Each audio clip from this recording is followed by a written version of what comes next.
विद्यार्थी मित्रांनो, सह्याद्री ट्युटोरियल्स मध्ये तुमचं स्वागत आहे. मला जे फोन कॉल येत आहे त्यात मॅक्सिमम हा प्रश्न विचारला जातोय की या स्टेजला मी बोर्डची प्रिपरेशन करू, एमसीक्यू सॉल्व्हिंग प्रॅक्टिस करू. मी तुम्हाला सांगू का, तुमच्या ऑफलाईन क्लासमध्ये ना आम्ही प्रत्येक मुद्द्यावर डिस्कशन करतो बरं का. जे प्रश्न मला विचारले जातात ना ते मी मुलांशी डिस्कशन करतो. मग उत्तर काय आलं माहितीये का, मेजॉरिटी मध्ये मला मुलांकडून असं उत्तर मिळालं. ते म्हणले की सर आम्हाला तर असं वाटतंय की आता एमसीक्यू सॉल्व्हिंग प्रॅक्टिस भरपूर केली पाहिजे. बोर्डच्या एक्झामला आपल्याला किती मार्क लागतायत? 50% चा क्रायटेरिया ना, 45% चा क्रायटेरिया ना, तो कसलाही अचीव्ह होतोय ना. पण आता एमसीक्यू सॉल्व्हिंग जर आत्ता केलं नाही तर केव्हा करणार? त्याच्यामुळे बोर्डचं प्रिपरेशन राहू दे. आपण एक काम करूया, डिसेंबर पर्यंत बोर्डचं प्रिपरेशन राहू देत. आपण जानेवारीत करूया. डिसेंबर पर्यंत आपण क्रॅश कोर्सचे सगळे आपण सिलेबस कंप्लीट करूया. असं कोणाचं म्हणणं आहे? मुलांचं म्हणणं आहे. ओके. मी ऐकून घेतलं. पण मी माझं मत त्यांना सांगितलंच, की तुमचं चुकतंय. बघा, तुम्हाला पण असंच वाटत असेल तर तुमचं विचार चुकीचे आहेत. माझा एक प्रश्न आहे. हां, काय या मुलांचं म्हणणं आहे, की सीईटी इम्पोर्टंट आहे. ओके, आहे मान्य करतोय मी. मग बोर्डची एक्झाम एवढी इम्पोर्टंट नाहीये, असं त्यांचं म्हणणं आहे. ह्यांचा ना माइंडसेट असा का बनलाय माहितीये का? कारण दोन्ही एक्झामचा पॅटर्न वेगळा आहे. हां, बोर्डच्या एक्झामसाठी प्रेझेंटेशन इम्पोर्टंट आहे. डायग्राम काढा. डायग्रामचं एक्सप्लेनेशन द्या. कन्स्ट्रक्शन, वर्किंग काय असेल ते लिहा. डिराईव्ह करा तो फॉर्म्युला. हा पॅटर्न बोर्डच्या एक्झामसाठी आहे. डिस्टिंग्विश, लॉ, स्टेटमेंट लिहा. न्यूमेरिकल सुद्धा विथ लॉ कॅल्क्युलेशन करा. सीईटी मध्ये मात्र मजा आहे ना. Approximate calculation, fast calculation, presentation कोण विचारतंय? आम्हाला फास्ट, कमी वेळेत कॅल्क्युलेशन पाहिजे. पण माझा एक प्रश्न आहे रे तुम्हाला. जर बोर्डसाठी तुम्ही जी एखादी कन्सेप्ट करताय ना, ती जर नाही केली कन्सेप्ट तुम्ही परफेक्ट, तुम्ही एमसीक्यू कसे काय रे सॉल्व्ह करताय? बोर्डची तयारी न करता एमसीक्यू सॉल्व्हिंगची प्रॅक्टिस कशी होते रे? मी तुम्हाला सांगतो, हजारो मुलं मला जॉइन होतात. आपल्या संघर्ष बॅच असेल, क्रॅश कोर्स असेल, ड्रॉपर टू टॉपर बॅचमध्ये हजारो मुलं जॉइन होतात. होतात. त्यांच्याशी कम्युनिकेट करताना माझ्या एक गोष्ट लक्षात येते, की कोण आहेत ही मुलं, की जे पावणे 2 वर्ष जे-डबल-ई ची एक्झामची तयारी करत होते. मोठ्या-मोठ्या अकॅडमीज मधून लाखो रुपयाच्या फीस भरलेली मुलं होती ती. आहेत ती मुलं. पण त्यांचं म्हणणं काय माहितीये का? "सर, आमच्या अकॅडमीमध्ये मध्ये सगळं शिकवलं गेलं. बोर्डची तयारी करून घेतलीच गेली नाही. फक्त एमसीक्यू सॉल्व्हिंग प्रॅक्टिस केली. त्यामुळे आम्हाला खूप भीती वाटते आता बोर्डची तयारी होईल का या पुढच्या 3 महिन्यात?" तर मी तुम्हाला सांगतो ना, माइंडसेट चेंज करा रे. सीरियसली माइंडसेट चेंज करा. ह्या दोन्ही एक्झाम आहेत ना, ह्याचा आपल्याला एकच कन्सेप्टची स्टडी करतोय आपण. फक्त पेपर प्रेझेंटेशन वेगळं आहे. हां, लिहिण्याची पद्धत वेगळी आहे. चल आता संघर्ष बॅचचा विचार केला, तर आजच मी त्या बॅचवर करंट इलेक्ट्रिसिटी हा व्हिडिओ अपलोड केलाय. फर्स्ट पार्ट जवळ-जवळ 1 तासाचा व्हिडिओ आहे 55 मिनिटाचा. त्यात मी Kirchhoff's current law, voltage law त्याचे न्यूमेरिकल्स घेतलेत. ओके. काय करंट लॉ रे? मी एखादं जर जंक्शन घेतलं, बघा मी एखादं जर जंक्शन घेतलं, जंक्शनकडं येणारा करंट मी एरो असे काढतो आणि जंक्शनकडून जाणारा करंट हे दोघे इक्वल असतात. जे total current flowing toward the junction is equal to total current flowing away from junction. हा जो जातोय ना जो करंट त्याला आपण ना साइन कन्व्हेन्शन नुसार निगेटिव्ह साइन देतो. आणि हे जे येणारे करंट आहेत ना I1, I2, I3 हे पॉझिटिव्ह करंट आहेत. जंक्शनकडे येतायत ना.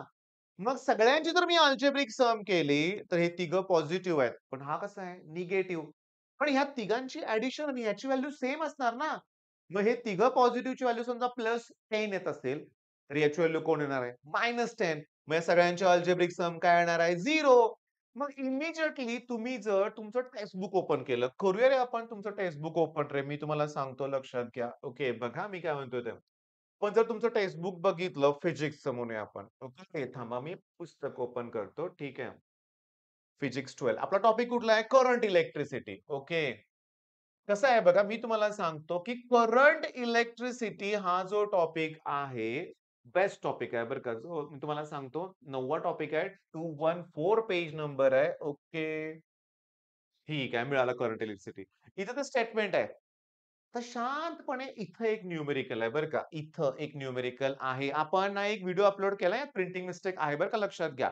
बरं आता मुद्दा काय, इथं जे न्यूमेरिकल आहे ते न्यूमेरिकल ओके. आणि तुम्ही जर तुमच्याकडे स्कोर बूस्टर असेल, मग तुम्हाला सांगू का, हे जे स्कोर बूस्टर एवढं मोठं पुस्तक आहे ना, ॲक्चुअली घाबरू नका. बरेचसे न्यूमेरिकल्स डबल, ट्रिपल रिपीट आहेत. मग ते ओपन करा आणि बघा तुम्हाला या फॉर्म्युल्यावर 8 ते 10 एम-सी-क्यूज दिसतील. हां, नुसतं ॲडिशन, सबट्रॅक्शन करायचं आहे. मग मला सांगा, यात बोर्डची प्रिपरेशन आणि सी प्रिपरेशन वेगळी कशी होईल रे? कशी होईल सांगा बघू? फक्त बोर्डसाठी तुम्हाला ते स्टेटमेंट लिहिता आलं पाहिजे. हे इम्पोर्टंट आहे. सी-ई-टीला काही स्टेटमेंट नाही. हां, मला माहिती आहे प्लस मायनस करायचं आहे. करूया आपण? बघा 2023 बघा नीट लक्ष द्या. 2023 लेटेस्ट 14 मे शिफ्ट 1 चा पेपर आहे. हा करंट जंक्शनकडे येतोय. जंक्शनकडून 5 अँपिअरचा करंट गेला. ओके, जाऊ दे एक काम करूया.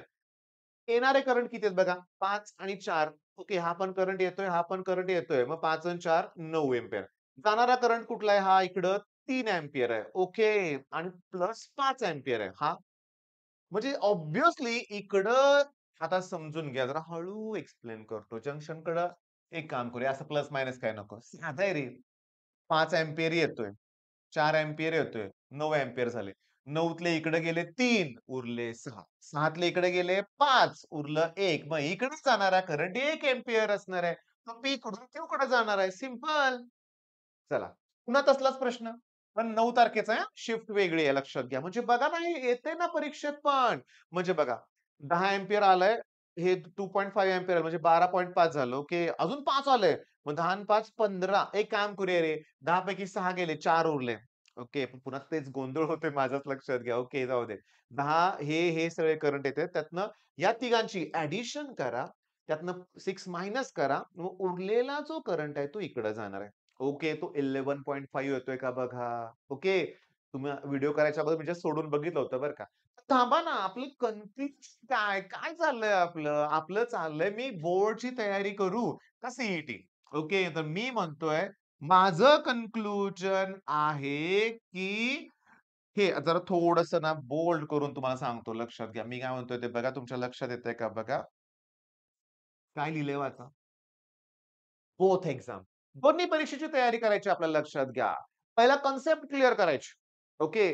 कन्सेप्ट क्लिअर झाल्यानंतर ना, तुम्ही म्हणजे थोडक्यात ते लिहायला तुम्हाला जमतंय का हे बघा पहिल्यांदा. डेरिव्हेशन असू दे, एखादं लॉ असू दे, एखादी डेफिनेशन असू दे, तुम्हाला लिहायला जमतंय का ते बघा. पहिली कंडिशन ती आहे. तुम्हाला लिहायला जमत नाही कशाला एम सॉल्व्ह करताय?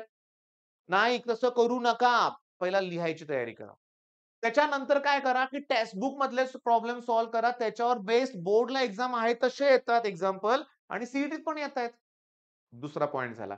तिसरा पॉइंट काय लक्षात घ्या, पी-वाय-क्यूज करा.